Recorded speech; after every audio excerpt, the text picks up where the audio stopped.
you hear the news? Jordan Binnington gets a start for Team Canada tonight. Bringing that good Four Nations information to you. Philip Gustafson goes for Sweden. Game 1. Four Nations. Welcome to it. Marek along with you. Today, you will hear 27 minutes worth of Zach Hyman. So, sat down yesterday with the Oilers forward and went over a number of different things. We'll just present the whole thing to you and pretty much hang out in the chat while the interview runs. So that'll always be fun, and I don't spend enough time there, so it'll be good to hop in the chat while you get a chance to watch and listen to Zach Hyman. We talk about the Brantford Bulldogs, the team his family has just purchased. By the way, just as an aside, like I know it sounds a little bit maudlin or emotional, but the Hyman family, who also owns the Markham Royals of the OJHL.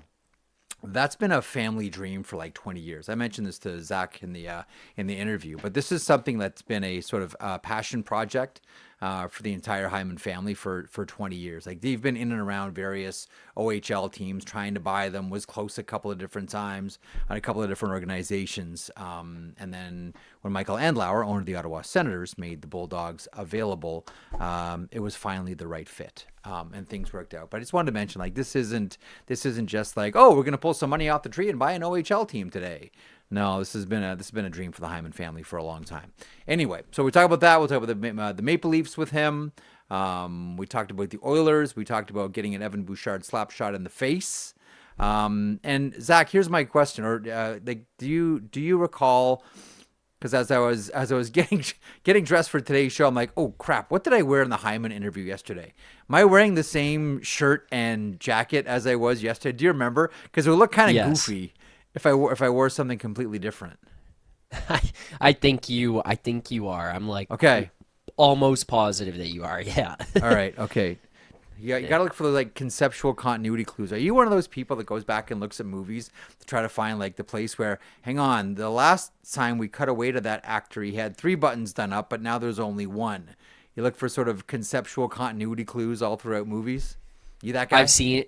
Yeah, I don't look funny for it, but I feel like I can pick up on them pretty quickly. I remember a lot, like I was watching Friends I've watched it like twice, I think, all the way through. I don't know. I was easy viewing. Almost as bad as Seinfeld. Okay, but you can find a lot of them in there where it's like they cut from one side, and like someone's hair is up, and then they show them on the other side, and their hair is down, and it's like, well, okay, you could have just easily fixed that. I got a question for you. Yeah. So very much looking forward to airing this Hyman interview. And Tyler Yaremchuk's going to be by as well from Oilers Nation, from Daily Faceoff Live. And we will talk about Four Nations Game 1 today with Tyler Yaremchuk. You found like the happiest picture in Tyler, like that moment that captured the happiest Tyler Yaremchuk has ever been. Where did you find that? Now, he's got a drink in his hand, so of course he's happy. But where did you find that picture of Yaremchuk? It's awesome. Like, right away when you threw it up there, like, right away you were getting comments on social about it. Where did you find that beauty? I went digging through his Instagram to find that. I wanted to find so something happy. with him smiling particularly, and that was one that was pretty easy to grab. And then, throw some enhancements on there in terms of like the light to make him brighter, which I think just makes him happier somehow. You just turn up the brightness a bit and it's like, whoa, look at this guy. Also, I mean, drink in his hand. But I think one thing that got pointed out online, which I hope you ask him about, 2 straws. There was 2 straws in the drink. Yeah, because he wants to drink twice as fast. He wants to get twice as much in his mouth as fast as... That was the only logic that I saw. Unless he was like splitting a milkshake with like some lollipop at some diner somewhere. I don't know. I don't know what he gets up to. I don't know Tyler Yaremchuk's life other than to hang out with him for a couple of days in Jasper. Fair. I don't know. Fair. Maybe I'll ask him. What's with the 2 straws, bud? Yeah, why? He's just that committed to drinking. Like, I'm just going to have 2 straws. Get as much in my mouth as fast as I can. Yeah. That's the clip it's like you got to use right there. The country song, people say I got a drinking problem. I got no problem drinking at all. That's almost as good as that. My best friend just ran off with my wife, and I'm sure you're going to miss him. Okay, so coming up on the program today, Coming up on the program today, Tyler Yaremchuk will be aboard, and Zach Hyman of the Edmonton Oilers. I want to make a point about someone as well. Daily outlines presented by our partners at FanDuel, North America's #1 sportsbook app provider and great partners of this program. Hyman's aboard. Tyler Yaremchuk is aboard as well. Look forward to that. We will talk about Sweden and Canada, game 1 of the 4-8. Did you know that Jordan Binnington starts? I think there was a couple of tweets made in passing yesterday about Jordan Binnington getting the start for Team Canada tonight. Sweden and Kazakhstan get underway this evening. But before we get to Zach Hyman, one thing really quickly, and good on Steph Rosner from the Hockey News, who covers the Islanders, which, by the way, is a really hard beat to cover. Like, I feel I have all the respect in the world for Steph and anyone who covers the New York Islanders, because you know what's coming out of that organization? Sweet tweet. Zero. It's like when Lacroix ran the Avalanche. No info is coming out at all. It is a tough beat to cover. But as Steph mentioned on social media today, Noah Dobson has now joined the Wasserman family. Olivier Fortier and Judd Moldaver, the legend, the NHL runs through my phone. Judd Moldaver will be representing Noah Dobson now. And as I pointed out on social media too, normally when players make moves like this and change agents, it's because they want something to happen.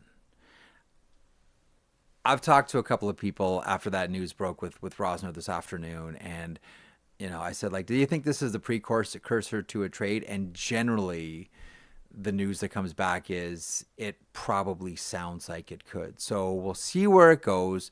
Dobson's not having the best possible season. And he's a restricted free agent and due a new contract in the offseason. We'll see where this one ends up, whether it's between now and trade deadline. I don't think anyone makes a move as significant as this one unless you want to nudge things forward. And probably the most famous one of recent memory was when Jack Eichel left Peter Fish and took on Pat Brisson to try to move things along with the Buffalo Sabres. And, of course, he ended up with the Vegas Golden Knights. So, anyhow, not to draw too specific a line between changing agents and getting traded right away, but expect Dobson to pop up on some trade boards. Let's just go with that. Okay, time for me to head into the chat. But I want you to listen to and watch this interview with Zach Hyman of the Edmonton Oilers. He was really generous with his time. Talked to him yesterday for close to 30 minutes. Just going to give you the whole thing. And then Zach will chop it up and feed it to our Leaf and Oiler affiliates here at the Nation Network. But in the meantime, here is Zach Hyman of the Edmonton Oilers on the Bulldogs, on getting pucks in the face, on the Maple Leafs, on Matthews, on McDavid, on the Oilers. Enjoy. Zach Hyman on the sheet. Okay, Zach Hyman, first of all, congratulations. I want to talk about the Bulldogs here in a second. But first, you have to level with our entire audience. If you stood up right now, true or false, we'd see a pair of Bermuda shorts and you'd have flops on, and behind that phony wall, there's a beach and there's the ocean and there's palm trees and you got the coconut oil ready to go. Because everybody is down south right now, but not you, Zach Hyman. What gives? False. I'm in Brantford.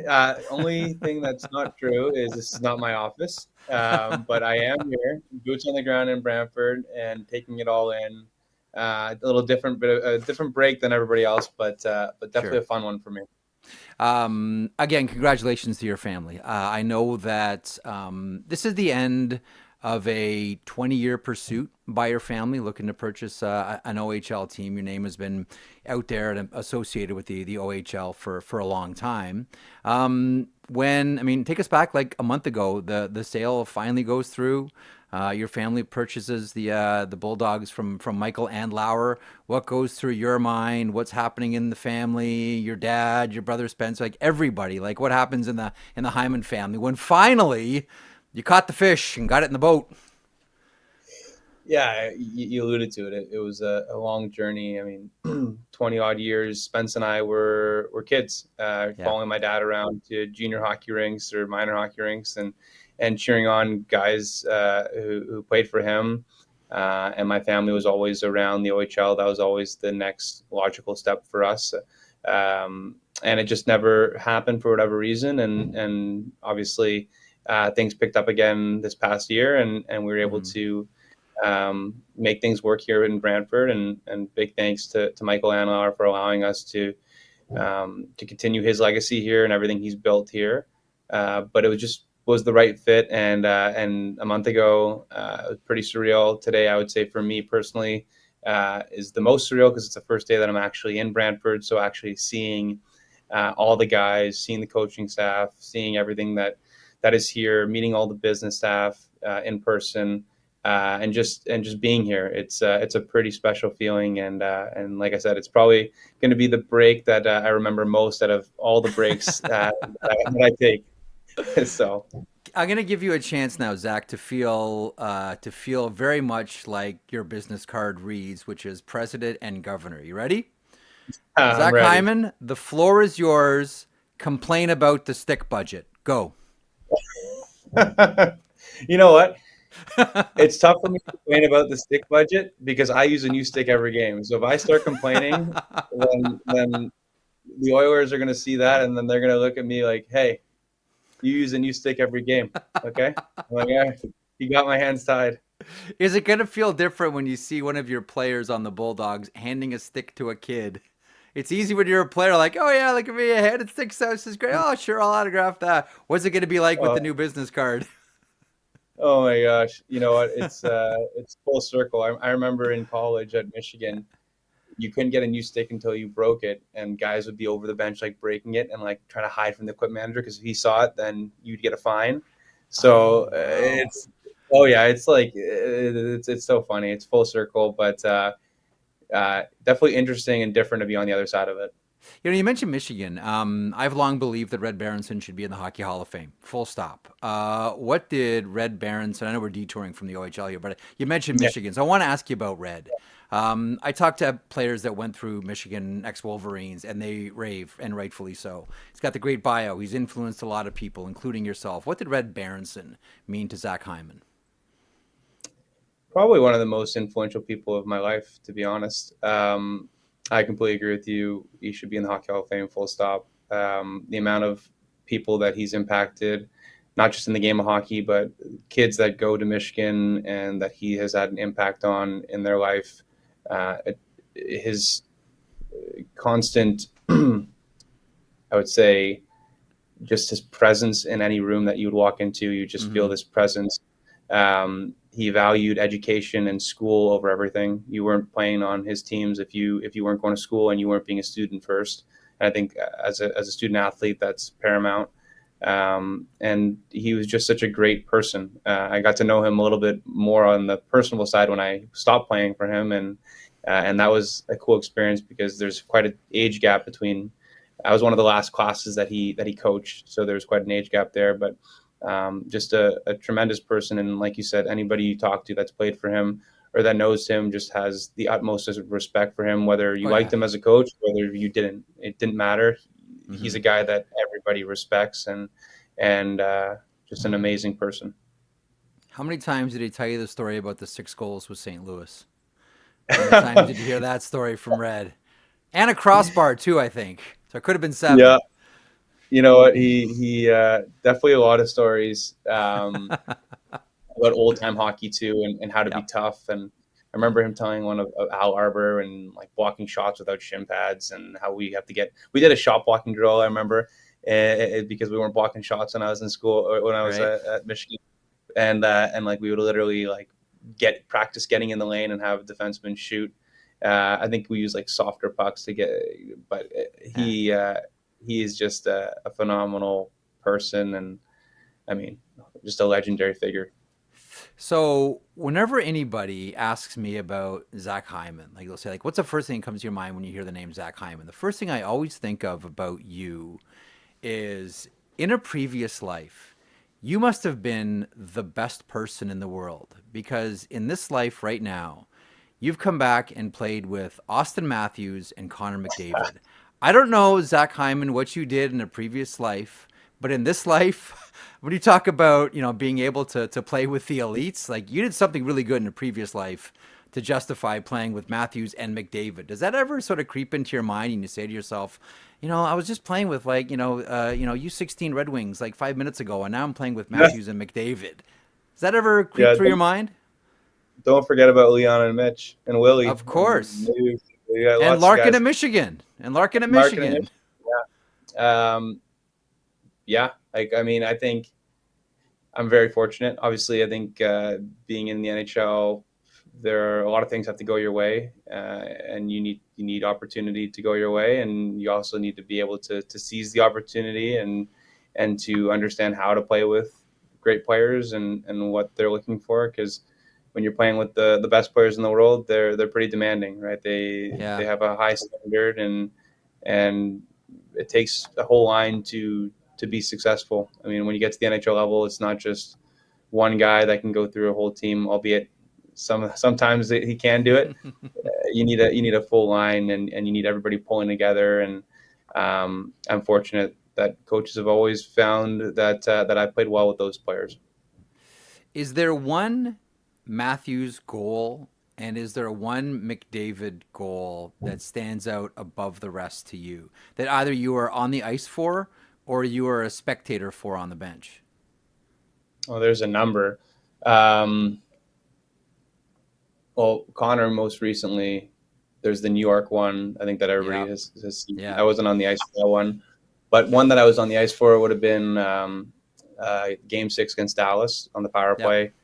I scored the first one, kind of the toe drag backhand shelf, I think it was. And that was pretty. I was literally standing in front, just watching it, because I'm in that front of the power play, and see him do that at that moment. That was pretty cool. With Auston, this might be a weird one, but there's one early in his career against Carey Price when he stepped over the blue line and he shot it, and I really thought it was just like a soft goal, but really the way that he dragged the puck from like all the way outside his body, and he changed the angle and he shot it, and it kind of froze Carey Price from that far out. That one was always one that stuck with me. And then also his 4-goal performance, the first ever game we played together, his first ever game. I'll never forget that one. Like, scored 4 goals in 4 different ways. And like, most guys don't score 4 goals in their entire career, and he scored it in his first game. And you're sitting there like, well, this is a pretty crazy moment. So they both score in so many different ways, and they're unicorn players, obviously. That's interesting you mentioned that 4-goal game, the Ottawa Senators game. I think it was it Brian Gianta who put on Twitter, "Hey Connor," or "Hey Auston, welcome to our beer league." Like what do you say to? I know it was a loss, but still, like, what do you say to Matthews after that game where he's snapping it in and making hockey look easy? Yeah, well, that was like, I think, my 17th NHL game, so I couldn't really say much because I didn't have. It was kind of one where I'm like, "Oh, this is this normal? Like, this is pretty wild." I think if I would have been where I am now in my career, and an 18-year-old, 19-year-old kid would have come in and scored 4 in his first game, I would have been like, "Man, that's pretty hard to do." I've never scored 4 in a game, and I've played X amount of games so far. So, pretty special start to his career, obviously. I'm curious in your mind, like this is going to be tough because, asking yourself to evaluate yourself, I know can be challenging, but I'm just curious, like, how you think you've evolved as a player since you joined the NHL. And I want to sort of frame it like this. I remember having a conversation with Jordan Eberle a few years ago, and I brought up that goal that he scored in his first game against the Calgary Flames, where he's like dangling everybody and going through defensemen and pulls a great move and scores, and everyone's like, holy smokes, this kid playing with the Regina Pats is going to light the NHL on fire. And, this was a few years ago, and I asked him about that, and he said, yeah, you know what? If that happened today, I'd probably just step over the blue line and shoot far pad for the rebound. That's the difference between when you're a kid and then when you've got a few years in the NHL. How do you think you've changed as a player since you started? Yeah, it's a great question. I think you're always evolving as a player. Your role is always changing, or every year is different. Like, I think for me, when I first got into the league, it was about how can I stay in the league? How can I be an NHL player? Unless you're a top prospect, you don't necessarily have the longest leash. You have to show that you matter in a game and that you can make a difference. So for me, early on in my career, it was, I'm not going to turn the puck over. I'm going to go get the puck back as much as I can for the players that I'm playing with. I played with Auston and Willie primarily for my first year, and I'd go to the net. I'm going to be the most simple hockey player that you can be, and just win battles and get the puck back, because there's only one puck, and if you're playing with those skill guys, get it to them, go to the net, get it to them, go to the net. And I probably didn't make many plays, and I'm sure fans are frustrated that I wasn't scoring as much, but that was my role. I was great on the PK, a penalty kill, and I'd go and be a puck retriever. And I think as you establish yourself in the league, I got a contract for 4 years. You can start to grow your game. So I had a foundation of what I was really good at. And then from there, you can develop patience and you can start to grow your game. And maybe now, instead of standing in front of the net, I was a little bit off to the side or opening up and getting open. And then you build confidence, and every year develop more as a goal scorer. And then when I made the move to Edmonton, I got more of an opportunity to be in that role, be on the power play, and really just try to be an offensive difference maker.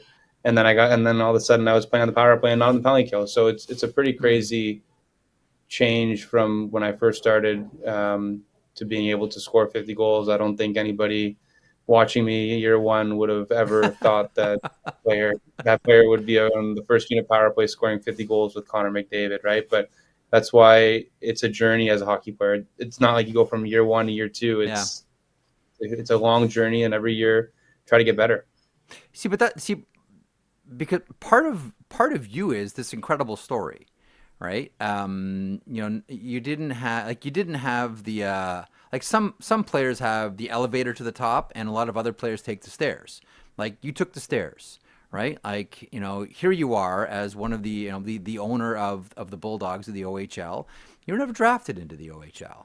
Like, the OHL's got like 1 million rounds, and you didn't get drafted into the OHL, and you went and you played at Michigan, and by the end of your 4th year, you were one of the top players on that team, and that was a really good team too, with a lot of future NHLers, and you just kept climbing the ladder and working and working and working, and you get to set yourself to a position where you score 50 goals, and you've played with some of the elite players in the NHL. When you talk to kids, and now you're going to talk to more, right? Now you're going to talk to kids that want to play in the OHL. They're going to talk to you more than they ever have before. You've always been accommodating with kids. What's your message to them? Because if they just look at your career, like, your career is an example of perseverance and don't quit and work hard. Like, this is what we tell our kids from day one. Like, you're it. You're the guy that we talk about when we talk to our kids about, here's some adversity. You can choose 2 paths. You can quit or you can continue. Both are painful. You always chose to continue. What's your message to kids?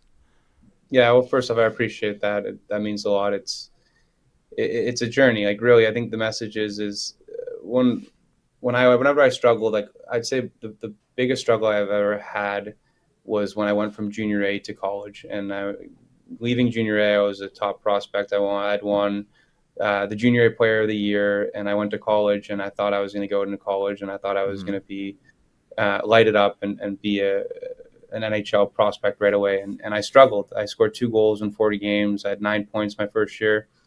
And then I had 9 points my second year. And I remember sitting in Red's office, we'll talk about Red Berenson again.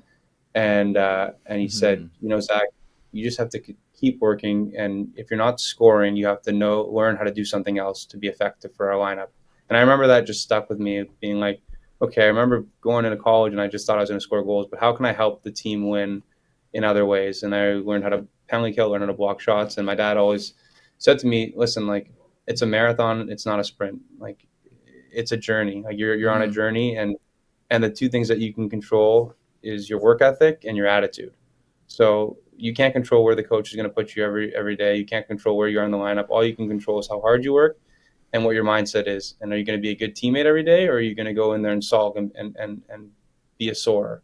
And those 2 things really stuck with me, because those are things that I could control every day.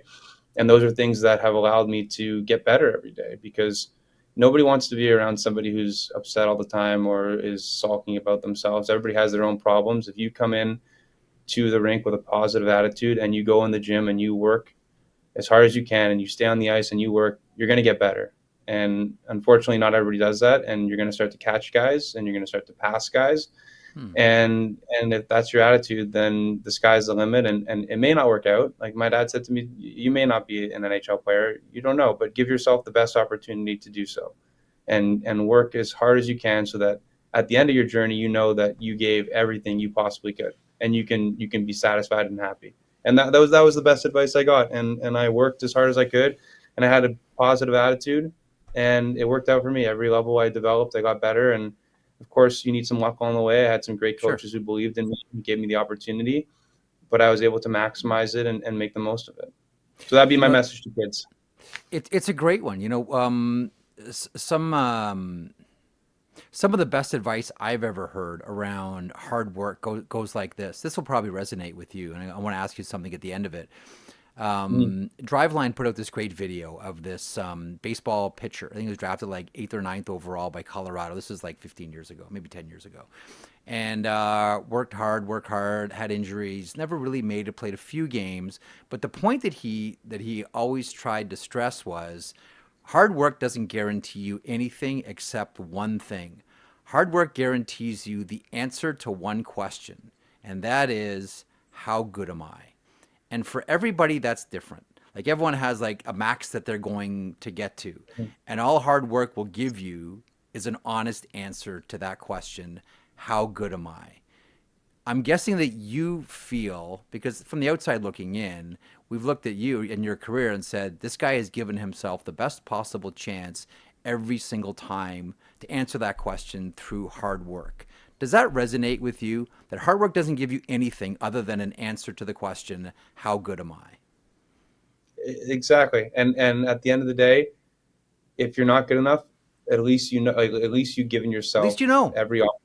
At least you know, and you have no regrets. And you said, I have done everything I possibly can to do this, and it just didn't work out. Because the reality is a fraction of the people who ever play hockey play in the NHL, and that's the reality. That's the reality of pro sports. It's a cutthroat business. But as a person, you can take so much out of sports, not just being a professional athlete. Like, you can take so many things from this sport into your life and in other areas of your life. And so many guys I went to school with have done that and are successful in other areas. But I think that's great advice. And I look at the best players in the world, like we talk about Connor and Auston and Leon and Mitch and Willie, and those guys have God-given talent, of course, but they work. Like, you don't see the amount of work they put in. Like, they work. Like, there's no secret to it other than like they put in the work and they can, that's why they're the best. It's and you've seen a million of these guys. We all have. The guys that, growing up were more talented than everybody else, and you looked at when they were 14 years old and you said, not only is this guy going to the NHL, he's going to the Hall of Fame. Like, this guy's going to be a star, blah, blah. And it just doesn't work out because along the way, the game gets hard. And the game, the game will always give you a reason to quit. Hockey will always give you a reason to quit, and that's whether you take it or not. Okay, let me share a story with you, and I do have a point to this, I swear. So about 15 years ago, I was playing men's league hockey, and I got a slap shot in the face right here, and it busted me for 30. And to this day, I can't really smile properly because there's a little bit of nerve damage. And after that, I put on a cage. I'm like, what am I doing? Now, the person that took that slap shot was Sean Cullen, the comedian. His slap shot is nowhere close to as hard as Evan Bouchard's slap shot. Tell us if we can take you back to a tricky moment in time here, Zach. I know this terrain and tipped it, but an Evan Bouchard slap shot in the face. Can't tickle. Take us back to that unfortunate moment. Yeah, not to get too graphic, but as soon as it hit me, I knew something was off. I thought I lost my nose, to be honest. It hit me here, and my nose moved over here. So as soon as it hit me, I instantly put my hands up. I didn't want my mom or my wife to see my face like that, so I skated off the ice. And surprisingly, I think I was just in shock. So the moment didn't hurt that much. It just was pressure and blood. I skated off, ran right to the medical room. The doc saw me, and fortunately we have an amazing doctor. He reset my nose. He said it was probably the worst one he's seen. He's done 30 or 35 of them. Wow. So he reset it, and then as I was holding, I could just hear they said put pressure to stop the bleeding, and you can just hear all the bones just kind of cracking. which isn't fun. But yeah, man. and then we stuffed the. I'm sure there's pictures you can see. We stuffed the pads up to stop the bleeding. Finished the game, and then after the game, it wasn't stopping to bleed because it shattered. It cut all of the sinus paths up there, so had to go see the ENT the next day and get it cauterized. Anyways, it's all good now. I look great, huh? Yeah, well, it's funny because Colby Armstrong, who I used to work with all the time and still talk to all the time. I used to always make the joke that because his nose has been smashed so many different times, and you could see it whenever he's on television. I always tell him that he was the only guy in the NHL who could smoke a cigarette in the shower because of what happened to what happened to his nose. But it was like, what's it like breathing? When you, because I'm watching that game and I'm like, how's Hyman breathing? I know you get the bubble on, but I'm like, how's he breathing after that? Yeah, that was tough. Like when it happened, you're kind of just in shock. So that game, I just grinded it out. It was breathing through my mouth and just had to deal with the bleeding was the hardest part. Breathing, I would say, the next couple games after that, the breathing was really tough because that's when you get swollen. Like once everything kind of settles in and that's when I have deviated septums obviously from the break, but then the swelling kind of shuts those down. So I wore those breathe right strips for a couple of weeks, which kind of helped, but only time helped. Now it's better. And my nose was broken before, so I was used to having trouble breathing. So it's actually probably more straight now than it was before. So do you think that the NHL will ever get to a point where cages, bubbles become mandatory? I have the same opinion, but then I said that about, I'm old enough to have been one of those guys that said that about helmets and said that about visors. No way, it'll never be mandatory in the NHL, and here we are. Yeah. Man, I mean, they'd have to start it at, we're talking about Brantford. They have to start it down at the CHL level and then kind of grandfather in. But I would imagine probably just the way we're going, the game's getting faster, everybody can the puck harder. I would never rule it out. I would say probably. I mean, I don't think anybody playing now is ever going to change. I wore the bubble for a little bit, and it is restrictive in the sense if you're not when you're looking down, it's hard to track things. But I wore it in college and I would never had an issue, right? Mm-hmm. So it's only when you switch. So I would. I don't know. It's a tough question. Let me ask you about tipping pucks. That's one hockey question and one more OHL question. Let me ask you about tipping pucks. Growing up, I'm sure defensemen were always told, fire it along the ice and people in front will tip it. And now somewhere along the way, it's the hip tip, right? The shot from the point. This is why we're seeing more shots go high and guys catch them in the face, because defensemen are sending it hip height, because you savages in front of the net, you and the Pavelski, Simmons, we all know, Anders Lee, all the great tippers. You guys all want the puck around the hip, so you can tip it down, you can tip it up. Mm-hmm. The art of tipping pucks, according to Zach Hyman. Walk us through your strategy of tipping pucks and where you want defensemen to put it, because I keep hearing that players in front want the puck around the hips now. Yeah, it's definitely easier to deflect if it's around the hips because your stick is around your hips, so you don't have to move that much.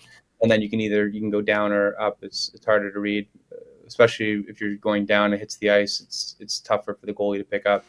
But I'd say the first thing is just getting your stick free. Nowadays, all the defensemen are trying to tie your stick up in front, right? That's what they're taught, is get the stick up or tie the stick up somehow. So you got to have good body position. You got to get your stick free. And then try to find a lane to see it, right? Because if you can't see it, it's pretty hard to tip. So I think it's all about establishing body position on the defenseman and getting your stick free. Okay, last question, and we'll let you get on with your busy day with the Bulldogs here. First day on the job, President and Governor.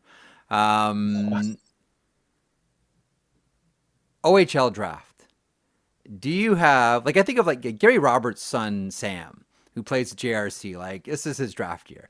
Like would Gary Roberts call Zach Hyman and say like, you know what, it's draft year for young Sam here. Look good with the Bulldogs. Like, have you started getting calls from friends who have kids in their draft year, ex-NHLers like Gary Roberts who has kids in their draft year? Is that a thing yet for you, Zach? Well, I know Gary really well. I trained with Gary in the summer, and I know Sammy, and obviously he's a great kid and great player. And actually, Noah played for the Bulldogs. He was traded just before we took over the team. He's out in Sudbury. But yeah, no. I'll leave that to my brother Spence. If anybody, no lobbying yet.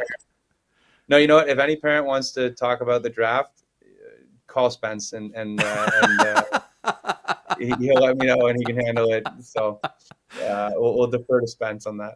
That's awesome. Listen, thanks for being generous with your time. I really appreciate it. Congratulations to you and the rest of the Hyman family. Looks great on you, and best of luck with the Bulldogs. And look, after the Four Nations here, where you should be on the team, it's the sprint to the trade deadline and sprint to the playoffs. So best of luck with the Oilers the rest of the way.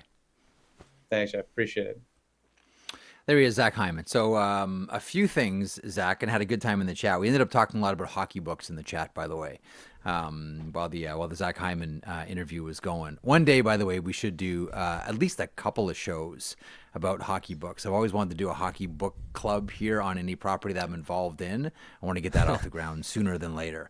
Always been a dream. Anyway, anything stick to you out of that one? One of the things he was, by the way, that was the first NHL player that I've spoken to on the record about making cages or bubbles mandatory one day down the road. He's the first one to say yes.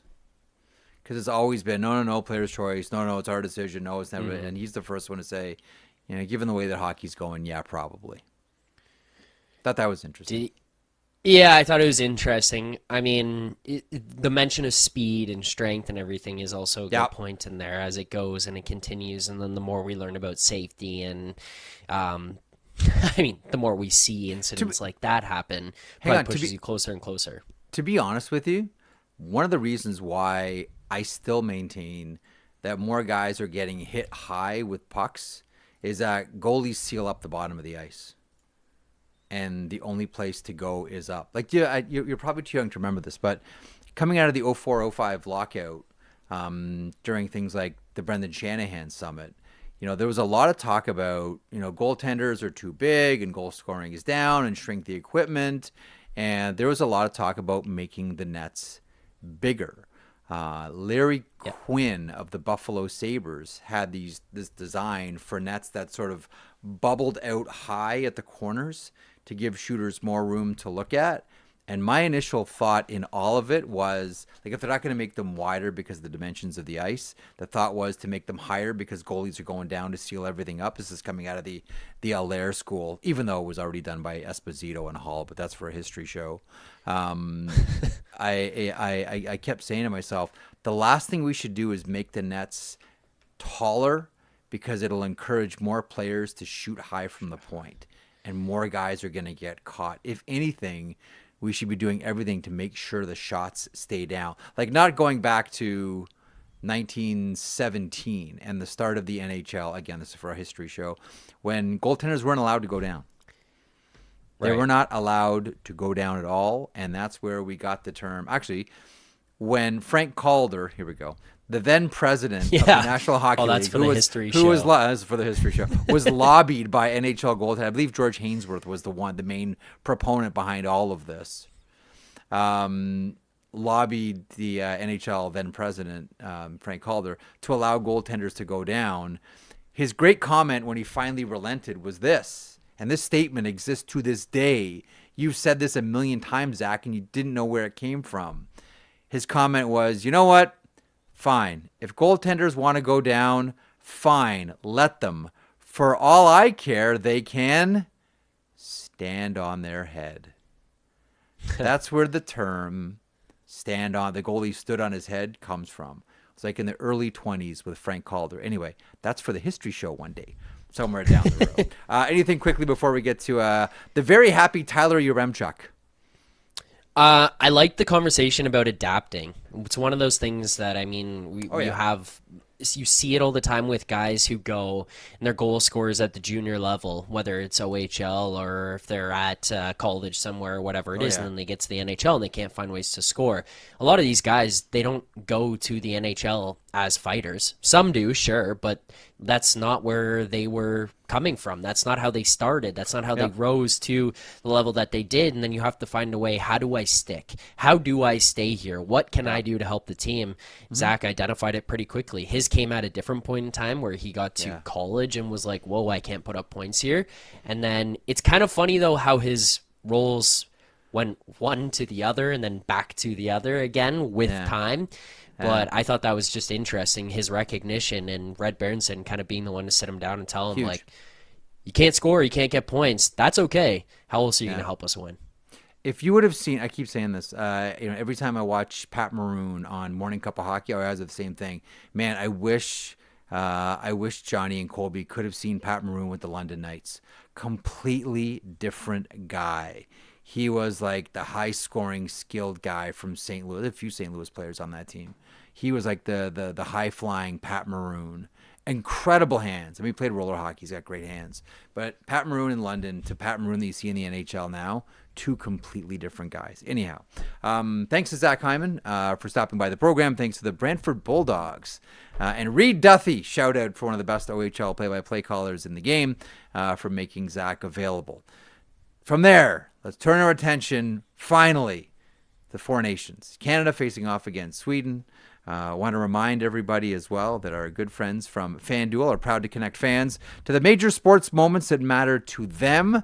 And the one game of note for NHL fans on the board tonight, Canada facing off against Sweden. I don't know if you saw the tweets yesterday, but Jordan Binnington gets to start. Tyler Yaremchuk from Daily Faceoff Live joins me on the program now. Tyler, first of all, did you see the picture of you that Zach chose to use for the preview? First of all, do you know what that's from? And was that the happiest day of your life? Like, it looks like the happiest moment of your life. I want to get to the two straws in a second, but where was that picture taken? Where was that? So that was NHL draft in Nashville at like the NHL's welcome party. So I was smiling because the drinks were free and the two straws. I have pretty big hands, so I'm holding two drinks actually, which explains why, again, two straws. I'm smiling so big, two free drinks. Come on. You do have big sandwich grabbers. Let's have a look at those things again. Look at the size of those hooks on you. Holy smokes. See, I just thought that the two straws meant like you wanted to drink as much as you could, as fast as you could. And that's why, the amateurs are drinking with one straw. I'm here to do business, and that's why I'm taking two. Well, you saw me in Jasper. That would be pretty on brand. Just consume it as fast as possible. I love it. Look, bud, thanks so much for stopping by. So I'm a huge fan of international hockey. Always have been. One of the most, the near and dear tournaments in my heart is the 76 Canada Cup. And there's been a lot of international tournaments that I'm like right there for it. And I can't wait for it to happen. International hockey, to me, I still hope that the NHL does it. Now they're opening up an office in Zurich. I hope there's a more robust programming note that the NHL hits in Europe. Love seeing the way different hockey cultures treat the sport, etc. I know that you probably don't. I'm guessing here that you didn't have a hard time getting into this or getting excited about this tournament. I hope I'm not putting words in your mouth, but I'm kind of like, I want to see it first before I get there. What is the general mood? I mean, you're in Montreal. You talk to hockey fans every day. What's the general mood leading into this thing? And am I just being grumpy? Am I just being grumpy and old?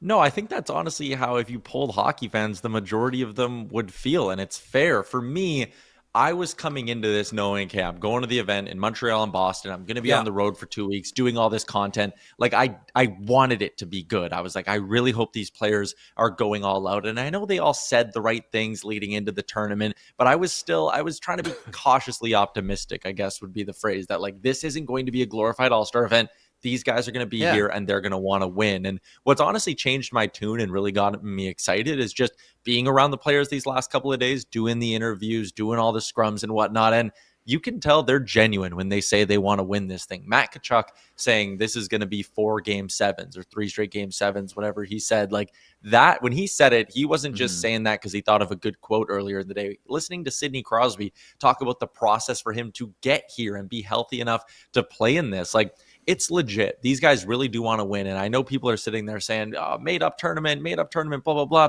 Yeah. There's still something on the line for these guys. And I think part of the excitement too kicked up when they probably all got here and started putting on their Team Canada, Team USA gear.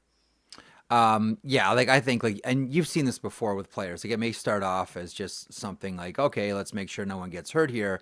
But then by the time, maybe someone lays a shoulder into someone and the game picks up, like competitive spirits will always come to the fore. The one thing that I do wonder about, so Canada plays Sweden tonight, but tomorrow USA plays Finland. Let me ask your opinion, because you mentioned Matthew Tkachuk a second ago. Let's say Matthew Tkachuk has Barkov lined up. To me, that's the moment that I say, let's see how serious they are. Like, I don't think that Crosby's going to go out and like spear Ricard Raquel tonight. Like, I don't think that's going to go after Erik Karlsson or something like that. But when you see two players that play on the same team that have Stanley Cup aspirations, like maybe like Saturday, like Sam Bennett and Matthew Tkachuk throw down on the opening draw. I don't know. But like, to me, like that's the moment where you say, okay, these guys are taking it seriously. What do you think? Tkachuk's got Barkov lined up. Trolley tracks, head down, whole deal. What do you think Tkachuk does?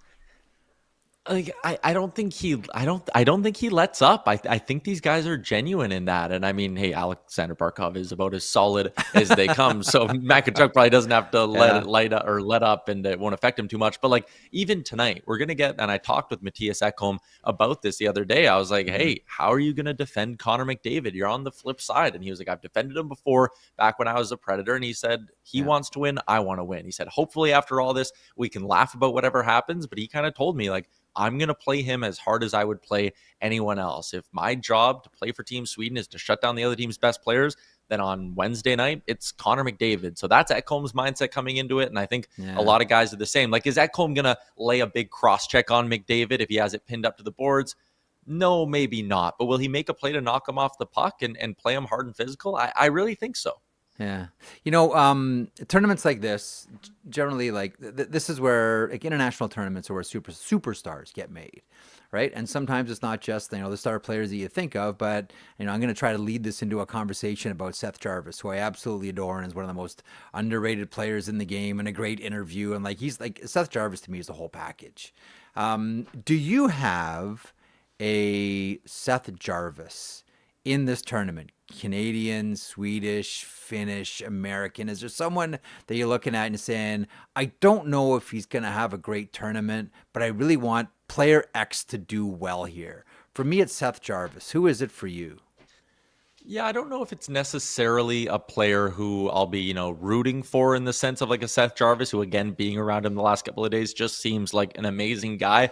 But there's a couple of players on a few teams, like Lucas Raymond on Sweden. I think that's a team that I don't love their group of centermans, but someone's going to score for that team, and Raymond's a guy go off the rush really well. I think it could be maybe a little bit of a party for a guy like that who's putting together an amazing season. But I think if, you went to the Bell Center tonight and polled a bunch of Canadian hockey fans who don't watch a lot of Red Wings or whatever, they would sit there and go, whoa, what? He has 20. How many goals this year does Lucas Raymond have? So I think there could be a guy like that who has a little bit of a coming out party. And I also think, again, Canadian hockey fans who maybe don't watch a lot of American hockey, I think they're going to love what they get from Travis Konechny if he gets into the lineup. And he's kind of my sleeper pick if the Marner-McDavid thing doesn't work, because I think Connor McDavid works best when he has someone on his line like a Zach Hyman, who's a worker bee, who pushes defensemen back and creates turnovers.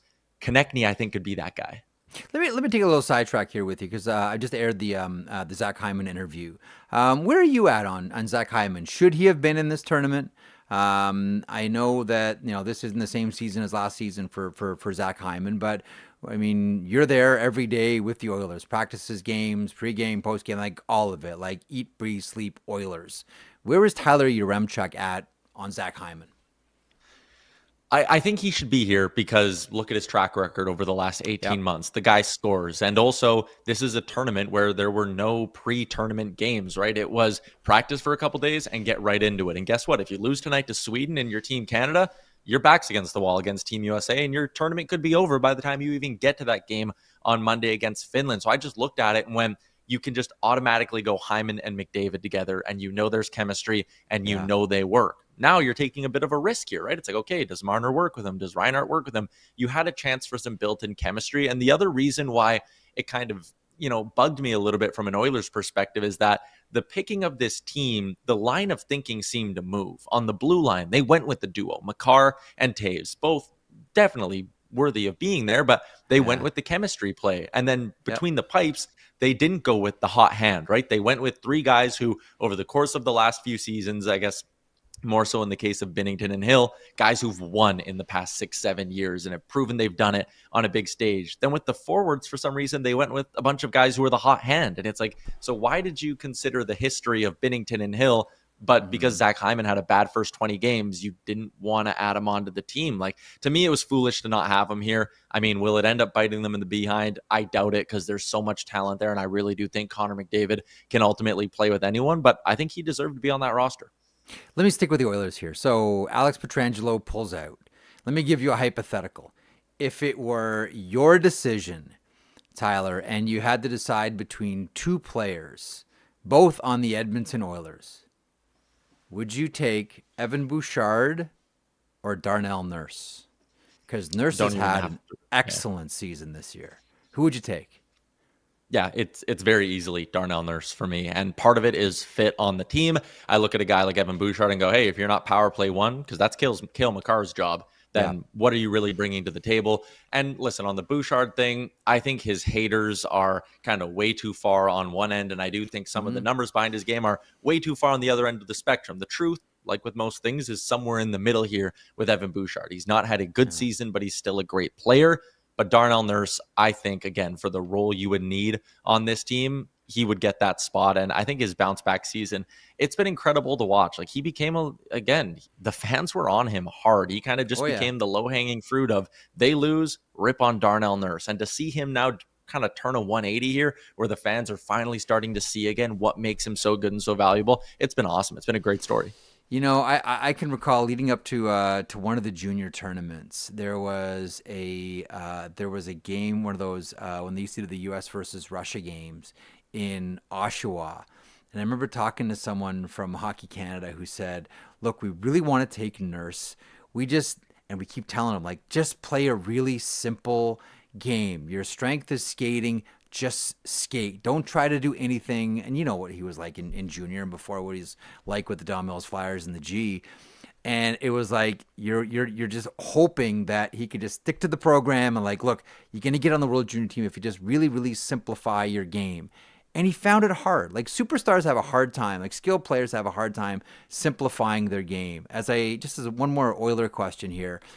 Is the main difference from Darnell last season, where he was prone to the bad decision, versus the Darnell this season? Because the skating has always been the same. He's been an excellent skater.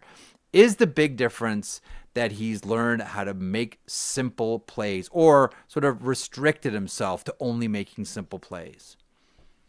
Yeah, I think so. And that's a bit of a narrative that we've pushed over at Oilers Nation. It's been a running theme. Like, we just want simple Darnell to be showing up. And I do think part of it was, and I don't think Cody Ceci's a bad defenseman. He's an NHL defenseman. But sometimes I think Nurse was getting caught up in, oh my God, I have to do everything. I have to go chase down that guy 100%. In the corner, because if I don't stop him, my partner's not stopping him. And then, I have to make the pass. I have to hit this perfect seam because I can't just dump it off to my partner here. I think that's a really big part of it. And that's why, again, haven't mind John Klingberg on the blue line so far, but if you could get a truly impactful piece to Darnell Nurse, what we saw the first 3 months of the season, I think that's sustainable. He just needs someone who can consistently play with him, that allows him to just exhale, calm down. I don't need to do everything. I can dump it off to my partner. My partner will take that guy behind the net, because when he's running around doing everything and his brain's going a million miles a minute, the mistakes just stack up.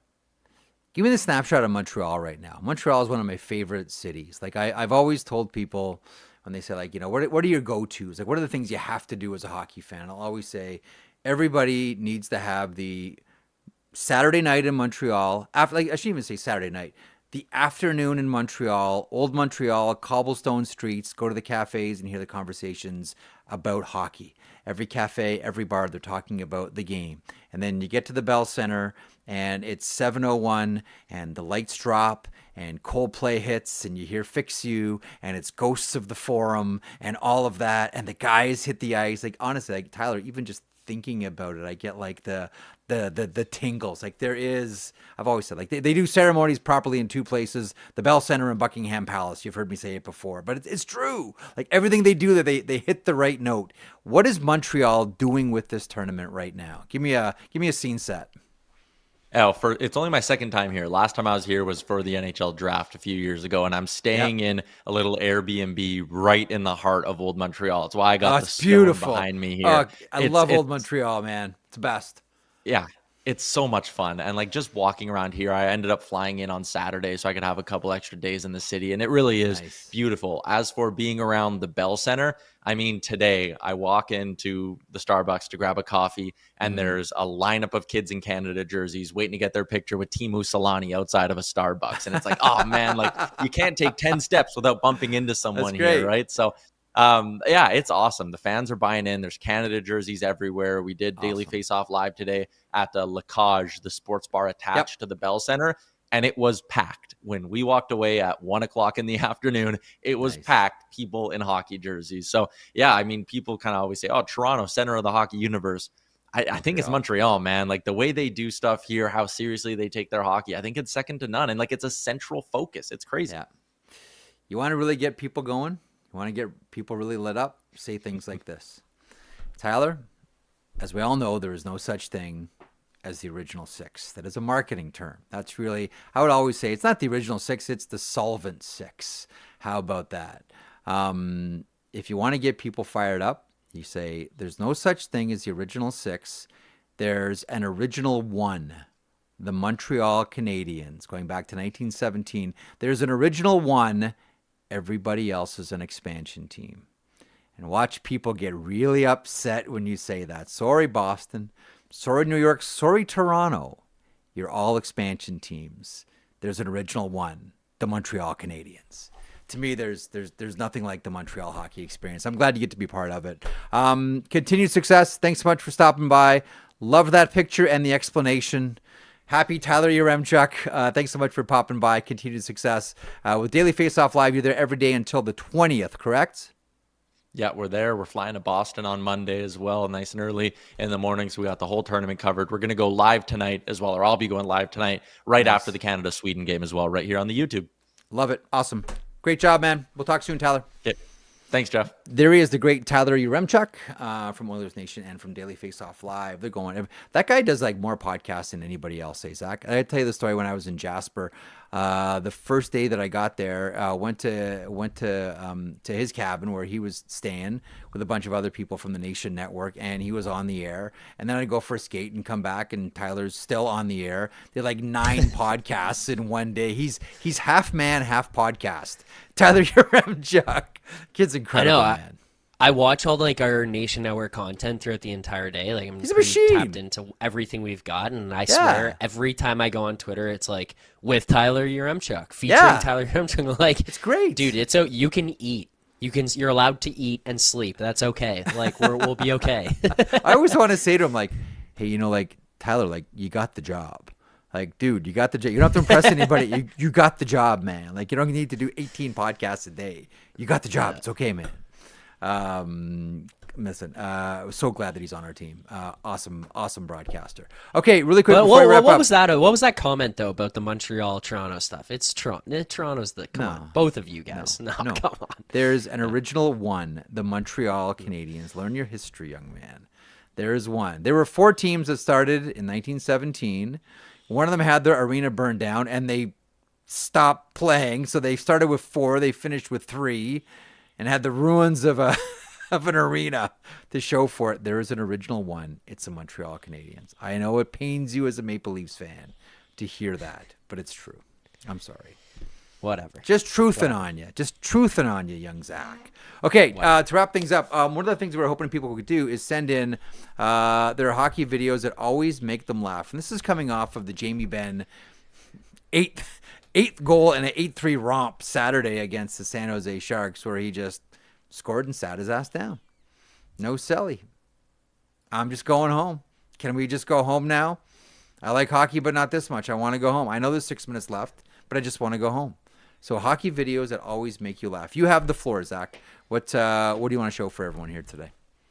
Okay, so let's start with this one. Okay. I don't want to give away what is in it. This is an older video that was sent to me. Just trying to find who sent it here as well. But you have to listen to the commentary after somebody gets hit in a certain area on the ice. This one's famous. Okay. Yeah. So here you go. Yeah. He sticks out his leg like a goaltender, and well, from the second angle, it doesn't look to me like it hit the knee. I said he got it in a bad spot. Not his knee, maybe his wee knee. That's Dale Talon. That's Dale Talon with that great line when he used to do Hawks games with Pat Foley. He didn't get it in the knee. He got it in the wee knee. I had never seen that. You're song, 12. You never like, saw that one okay. before. You said that to me the other day. I'm like, yeah, that's a great one. That's Dale Talon. Great line. And you're just giggling like you're 12 because the guy got hit with a puck in the part of his body that is most a man. Yep. So yeah, I mean, like, Jeff, I'm a child. knee. Like, I'm a child. So that one happened. That's okay. So am I, dude. I'm like 11. I like that one. Same way. I love Here's ones that are sent in by Okay. Don. I'm gonna say it wrong, but it's I believe Don Benna.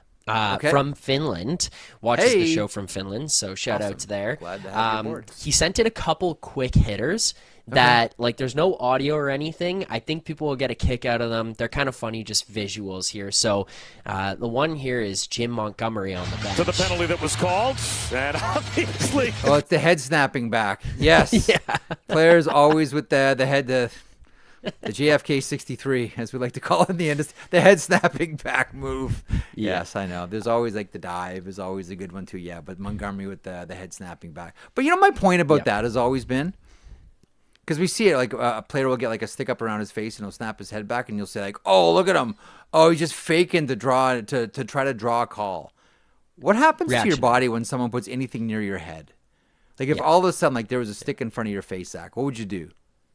Yeah, snap your head back. Yeah, it's a natural reaction. Like I've always like, no one's faking that. That is a natural human reaction. Someone has like a stick anywhere near your face, you're snapping your head back to get it away. So I know. fake. I just think it's funny that cut to Monty there.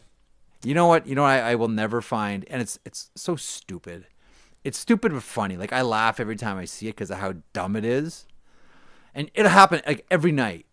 When there's a busy night around the NHL, I will never not laugh when the puck goes over the glass and everybody on the team points. Like, oh yeah, thanks. Yeah, everybody saw it. Like, what are you pointing for? It's and again, that is a total natural instinct too, just to point at it. Yeah. Like if I'm an official, I'm like, the next person that points and the puck goes over the glass, I'm gonna make up a penalty and I'm gonna give it to you. Unsportsmanlike or stupid conduct. Can we have a penalty called stupid conduct? In the spirit of unsportsmanlike conduct, can we have stupid conduct penalties for the guy that points when the puck goes over the glass? Thanks, Tips. We're all watching the puck. We all saw it. You don't need to point. And everyone, they do it on the bench. They do it behind the bench. It's stupid. Yeah, there it is. Just point it. You've done it probably, right? When you played? No, I've not done that. I have not done that. I will say, though, I want that to be a penalty. Stupid conduct. In men's league a couple weeks ago, we had one where it hit the crossbar and went into the net, and everyone on the ice stopped playing. Like, everyone stopped because it was very blatantly, like, off the net, out of play, and then came back down. And the ref didn't blow the whistle. The guy on the other team just picks up the puck and he was like, hey, man. Like, because it was them who did it. Like, they shot it up and out. He's like, hey. And he picked it up and the ref was like, what? And he's like, hit the net. Like, come on. That's so good. Let's go. Yeah. That's so good. I love it. I've got one more here for you that Okay, I want to play.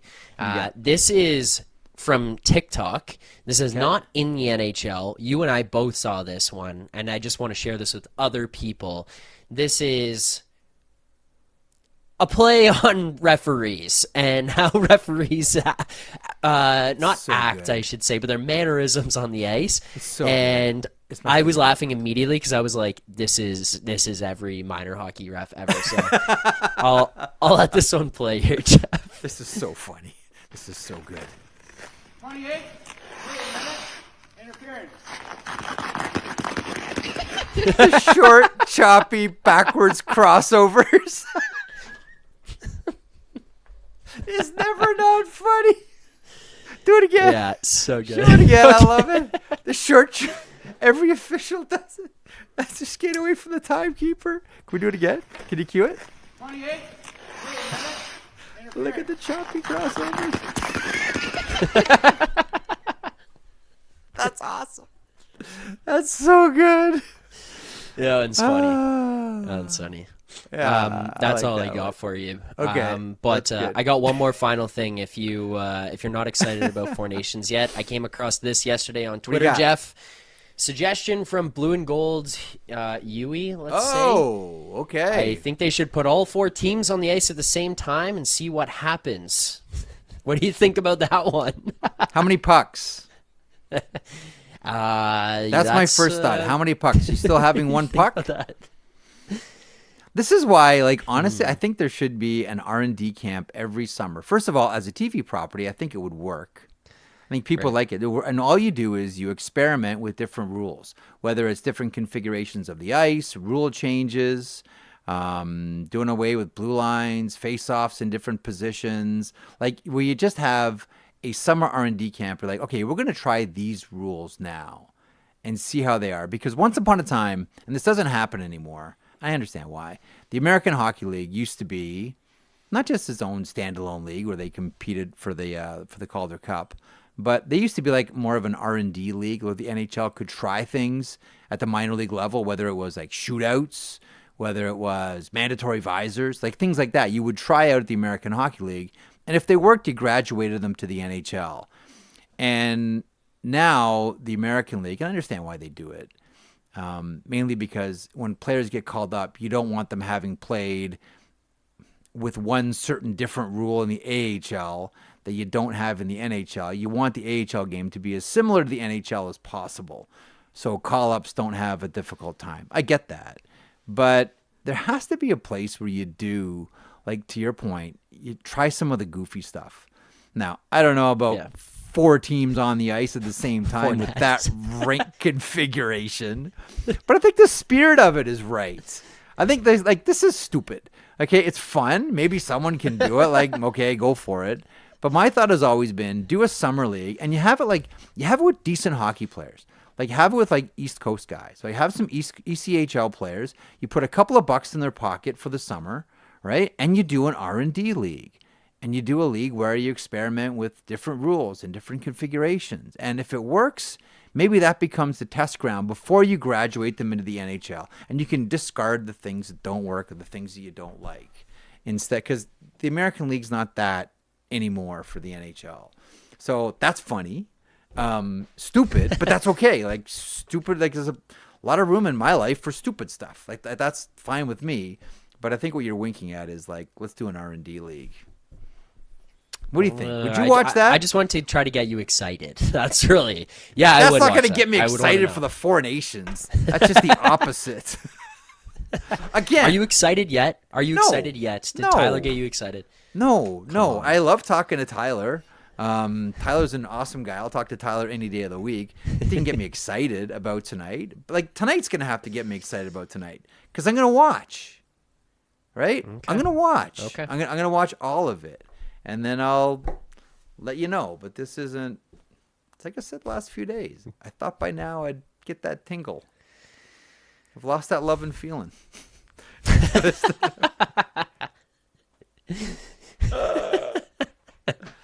So we'll see. There you go. Let's have fun There you go. tonight. Enjoy it. Tonight, game 1. Did you know that Jordan Binnington is starting for Canada, by the way? I don't know if anyone caught Did you know that the but U.S. changed their power play units? What's happening with Chris Kreider? And give me the update about number 20. What's up with Chris Kreider? What's happening with Chris Kreider? Yes, I know. Power play units are updated. I know. This is all very exciting things. All right. Enjoy the game tonight. Either way, we're going to talk about it tomorrow. And we'll talk more about Four Nations and other goofy stuff and Noah Dobson changing agents. What does that mean for the rest of the NHL? Tomorrow on the show. Thanks to Zach Hyman for stopping by today. Thanks to Tyler Yaremchuk. Again, Daily Faceoff live. Will be live and continue to be live until the 20th from the Four Nations Faceoff, both in Montreal and in Boston as well. So check that out. We've got you covered if you're in love with this tournament, curious about this tournament, not sure about this tournament, and just want some more information about this tournament. dailyfaceoff.com is your place to go. Trust me. We have plenty of people that are very excited about this tournament. You don't have to hang out with Oscar the Grouch here every day. We'll do other stuff, but there are a lot of people that are really genuinely excited about this tournament. So enjoy it. We're back tomorrow, 3 o'clock Eastern. Don't forget, Morning Cup of Hockey tomorrow at 9 a.m. Eastern. Johnny Lazarus and Colby Cohen, Daily Faceoff live from Montreal tomorrow at noon, and then this little act from 3 o'clock to 4-ish. Okay? Got it? Good. Enjoy a hockey game tonight. We'll talk to you tomorrow.